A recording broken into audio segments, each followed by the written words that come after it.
बच्चों, पिछले वीडियो में हमने जाना नियोजन के बारे में कि क्या था नियोजन, क्या था योजना आयोग और किस तरह से पंचवर्षीय योजनाओं का निर्माण हमारे योजना आयोग द्वारा किया गया था और कैसे उन योजनाओं को लागू करने में हमारी सरकार के सामने विभिन्न समस्याएं आई थी और किस तरह से हमने उन समस्याओं का समाधान निकाला था। ये सारी बातें हमने जान ली थी। अब हम जानेंगे उस नियोजन के फलस्वरूप उत्पन्न हुए मुख्य विवादों के बारे में। कौन से थे मुख्य विवाद, कौन सी थी वो बातें जिनकी वजह से विवाद उठे, तो चलिए जानते हैं।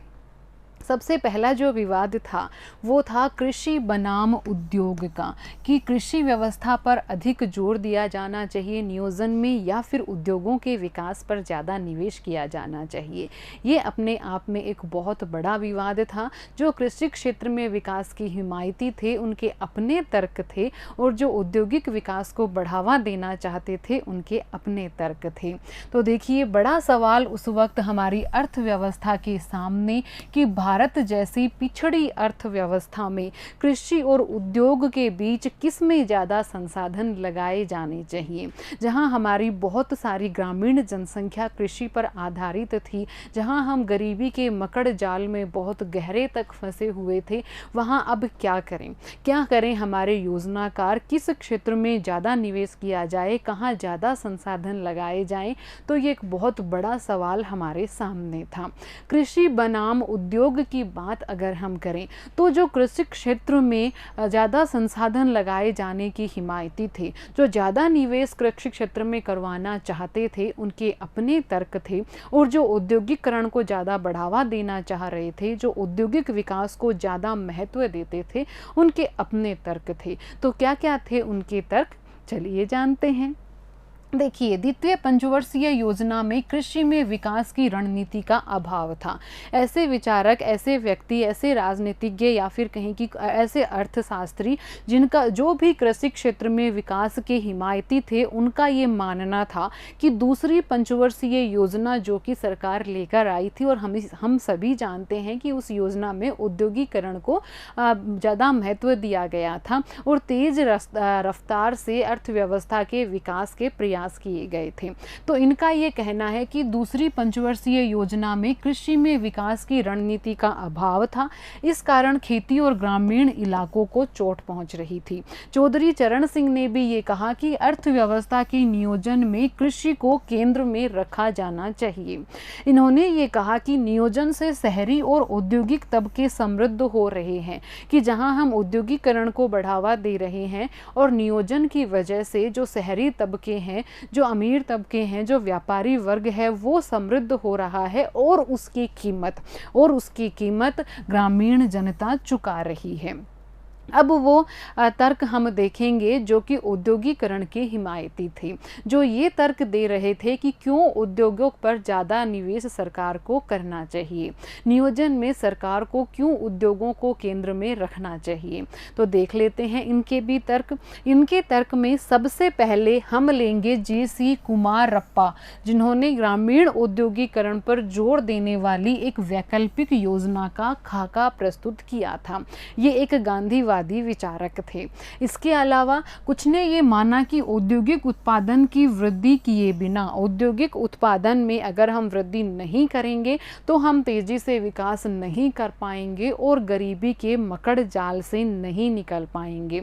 साथ ही इन्होंने ये भी कहा कि अगर सरकार कृषि पर ज़्यादा संसाधन लगाती भी है तो भी वो ग्रामीण गरीबी से नहीं उबर सकती है।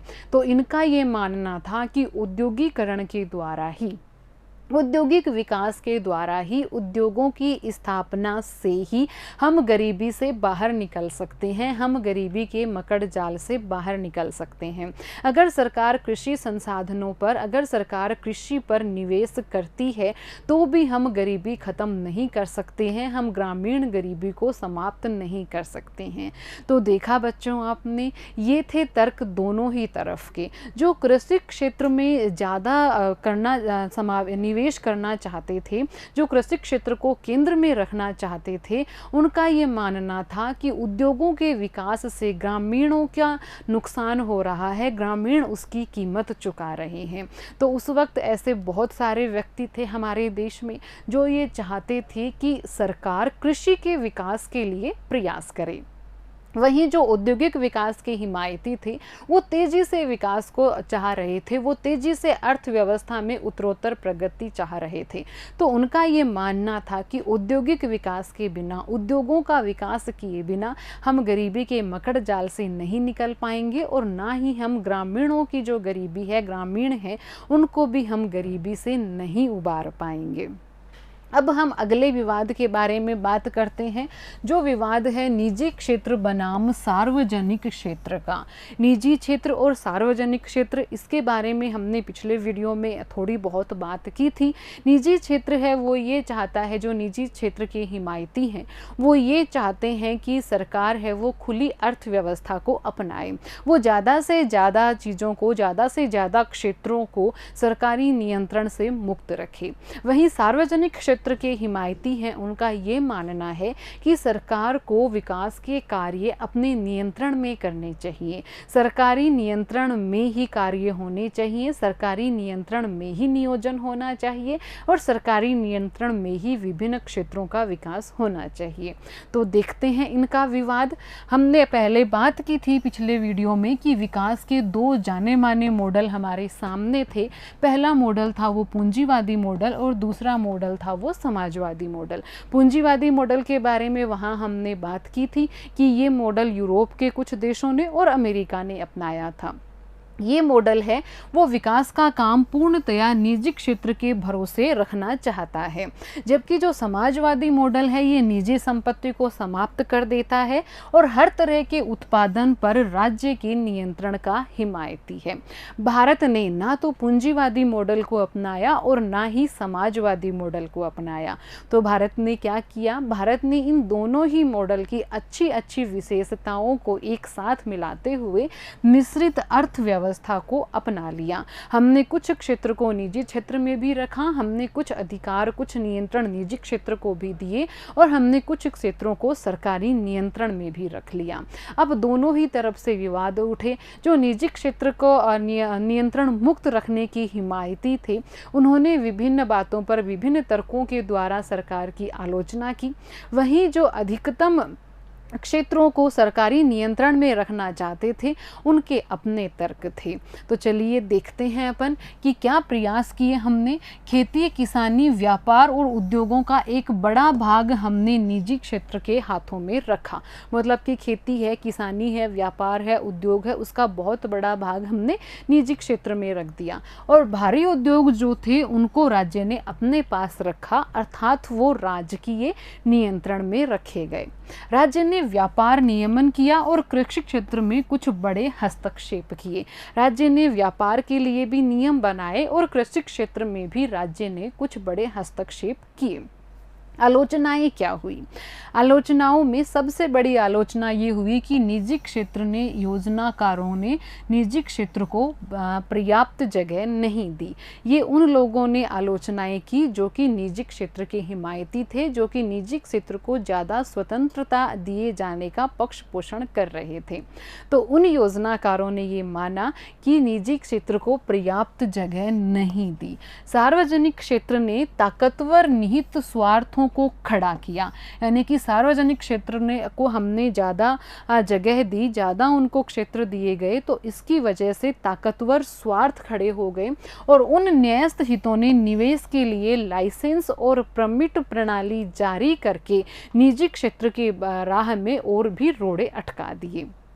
सरकार ने ऐसी चीज़ों के आयात पर बाधा लगाई जिनसे कि घरेलू बाजार में बनाया जा सकता है और ऐसे चीज़ों के उत्पादन का बाजार प्रतिस्पर्धा विहीन है। तो प्रतिस्पर्धा विहीन अगर कोई बाजार है तो सीधी सी बात है कि प्रतिस्पर्धा विहीन बाजार में उस वस्तु की गुणवत्ता इतनी अच्छी नहीं हो पाएगी, निवेश इतना अच्छा नहीं होगा। तो ये निजी क्षेत्र ने आलोचना की कि सरकार ने ऐसी चीज़ों पर ही आयात कर लगाया है जहाँ का घरेलू बाजार है उन्हें घरेलू बाजार में बनाया जा सकता है। सरकार ने नियंत्रण में ज़रूरत से ज़्यादा चीज़ें रखी, मतलब सरकार ने खुद के नियंत्रण में ज़रूरत से ज़्यादा चीज़ों को रखा। अन्य आलोचनाएं जो कि सार्वजनिक क्षेत्र के हिमायती हैं वो करते हैं कि सरकार ने जनता की शिक्षा और चिकित्सा मद में कुछ ज़्यादा खास धनराशि खर्च नहीं की, अर्थात सरकार को जनता की शिक्षा के लिए, जनता के रोजगार के लिए, जनता की गरीबी को दूर करने के लिए, जनता के लिए चिकित्सा सुविधाओं की व्यवस्था करने के लिए थोड़ा ज़्यादा व्यय करना चाहिए था, जो कि सरकार ने नहीं किया। सरकार ने उन्हीं क्षेत्रों में हस्तक्षेप किया जहां निजी क्षेत्र जाने को तैयार नहीं थे। तो ये एक आलोचना ये कहती है कि सरकार ने अपने नियंत्रण में उन क्षेत्रों को रखा जो क्षेत्र निजी क्षेत्रों ने नहीं लिए, जिन चीज़ों को निजी क्षेत्रों ने नहीं लिया, क्योंकि निजी क्षेत्र हमेशा उन क्षेत्रों को लेते हैं जहां मुनाफा होता है। तो इसका फ़ायदा ये हुआ कि निजी क्षेत्र को मुनाफा हुआ और जहां जिन क्षेत्रों में ज़्यादा मुनाफा नहीं था वो सरकार ने अपने पास रखे। सरकार को गरीबों की मदद करनी चाहिए थी, लेकिन गरीबों की मदद ना करने की वजह से और सरकारी हस्तक्षेप ज़्यादा होने की वजह से एक मध्यम श्रेणी का वर्ग उत्पन्न हो गया। और ये जो मध्यम वर्ग है, ये मध्यम वर्ग अब मोटी तनख्वाह सहित अन्य सुविधाओं को भोग रहा है। गरीबी का प्रतिशत जनसंख्या के अनुपात में भले ही कम हुआ हो, लेकिन कुल गरीबों की संख्या है वो उत्तरोत्तर बढ़ रही है, अर्थात सरकार गरीबी को कम करने में सफल नहीं हो पाई है। तो देखें हमने ये दो बड़े विवाद जो थे कृषि और बनाम उद्योग में और निजी क्षेत्र और सार्वजनिक क्षेत्र में। जहां कृषि क्षेत्र में ज़्यादा निवेश के हिमायती अपने तर्क दे रहे थे, वहीं औद्योगिक क्षेत्र में निवेश के हिमायती अपने तर्क दे रहे थे। ऐसे ही निजी क्षेत्र और सार्वजनिक क्षेत्र की बात है। निजी क्षेत्र में ज़्यादा खुली प्रतिस्पर्धा रखने के लिए, वहां ज़्यादा खुलापन देने के लिए, नियमों में शिथिलता देने के लिए अपने तर्क हैं। वहीं सार्वजनिक क्षेत्र के जो हिमायती हैं वो अधिक से अधिक सरकारी नियंत्रण की बात करते हैं। तो अब लेते हैं हम प्रश्न। तो प्रश्न नंबर 1 कहता है कि भारत में विकास का कौन सा मॉडल अपनाया गया। तो अभी अभी जाना हमने कि भारत ने विकास का ना तो पूंजीवादी मॉडल अपनाया, ना ही समाजवादी मॉडल अपनाया, अपितु हमने विकास के लिए मिश्रित अर्थव्यवस्था को अपनाया। चौधरी चरण सिंह ने भारतीय अर्थव्यवस्था के नियोजन के केंद्र में किसे रखने की बात उठाई। तो चौधरी चरण सिंह ने भारतीय अर्थव्यवस्था के नियोजन के केंद्र में कृषि क्षेत्र को रखने की बात उठाई। साथ ही उन्होंने ये भी कहा कि जो औद्योगिक विकास से, सरकार के नियोजन से जो शहरी वर्ग हैं, जो अमीर लोग हैं, जिनको फ़ायदा हो रहा है, उसकी कीमत ग्रामीण जनता चुका रही है। तो जाना हमने नियोजन के बाद उठे मुख्य विवादों के बारे में, और अगले वीडियो में हम जानेंगे नियोजन के मुख्य परिणामों के बारे में कि क्या क्या